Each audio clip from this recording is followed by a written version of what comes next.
All right, welcome to another interior real estate photography tutorial. Today I'm going to be showing you my method for doing HDR. Now for this example, I'm running 3 images at 2 stops apart. The first image right here is what the camera would consider a 0 exposure. So when you're starting out shooting HDR, you want to start with 0 on your meter and then let the camera do 2 stops below and 2 stops over, whatever you want to set it up. I find that in most situations, even with, the most high dynamic range situations now, doing 3 images, 2 stops apart is usually enough information. If you want, you can do 5 if you're just shooting HDR. Now, I'm shooting HDR for better dynamic range to implement with my flambient shot. Now, for this example, I'm going to show you how good of an image we can get with just using HDR. And a lot of times, it's so much faster on site. Like if I could figure out a way to make HDR, like once they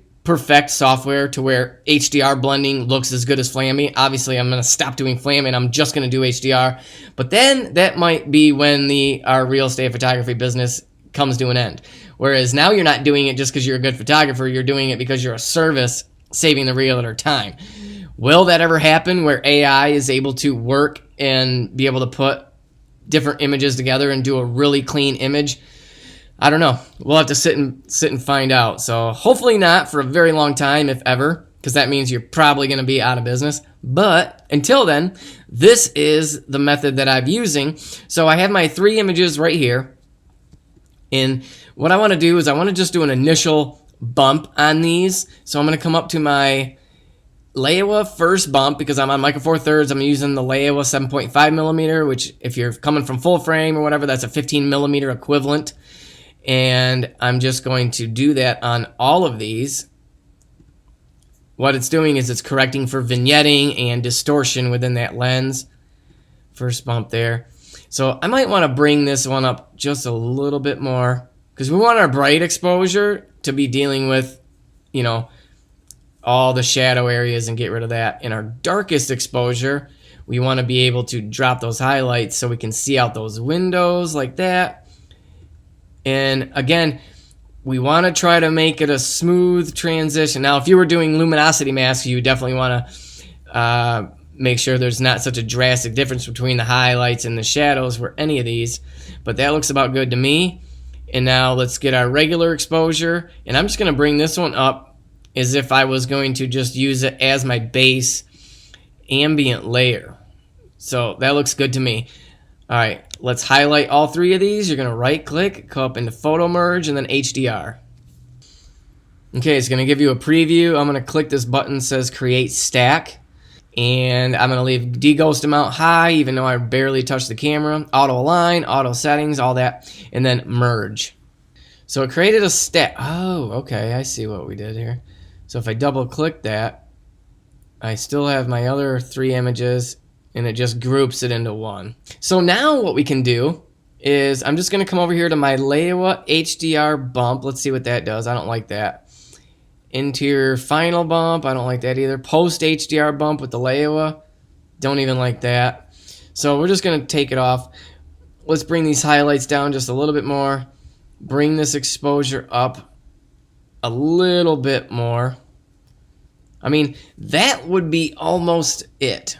I mean, this is why I'm a flambient shooter, because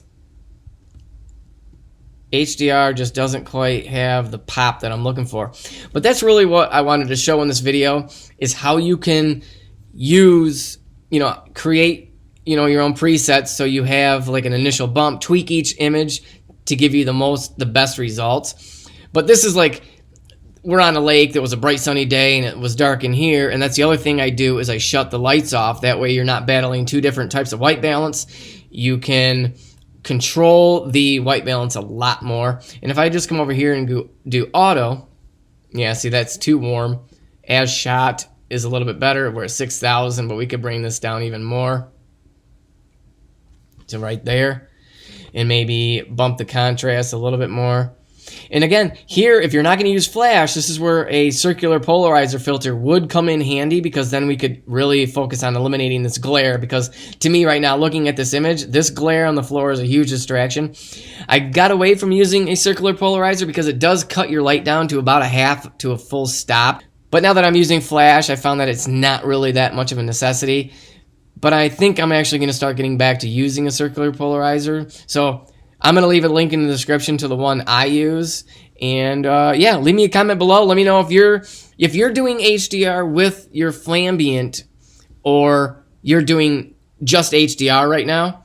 And let me know what your style is. What software do you use? I mean, I've used Luminar Neo. I've used... See, this is Luminar Neo right here. I just merged this in using Neo. So if we go back and forth, it does, you lose a little bit more of the highlights using Luminar Neo, because when it does merge the two in Luminar Neo, I found that it does make it dark.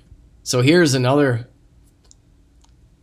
HDR image using Luminar Neo that, you know, turned out pretty good and is still rendering, I think. There we go. So there's that.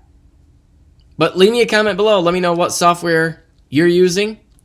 The only reason why if I was doing just HDR, okay, I would actually probably use Luminar Neo. But at the same time, you have more data preserved in the HDR image with Lightroom. So I'm always going back and forth, because it'd be nice to be able to shoot just HDR when it works, because it's so much faster on site. Just get your framing set up and then hit the button, and then pick your tripod up and move. So that's why now I'm starting to really maybe using HDR for the not so important rooms, I guess you could say, in, you know, like your bedrooms and, you know, other rooms, and just maybe doing a flash pop in the rooms just to be safe in your dining rooms, kitchens, and living rooms, that type of thing. But leave me a comment below. What are your thoughts? I really want to try to perfect HDR to where it's more automated, but with better and faster results. So again, thanks for watching. Hit that subscribe button. Tutorials are coming out all the time. Thanks for watching, guys. Bye-bye.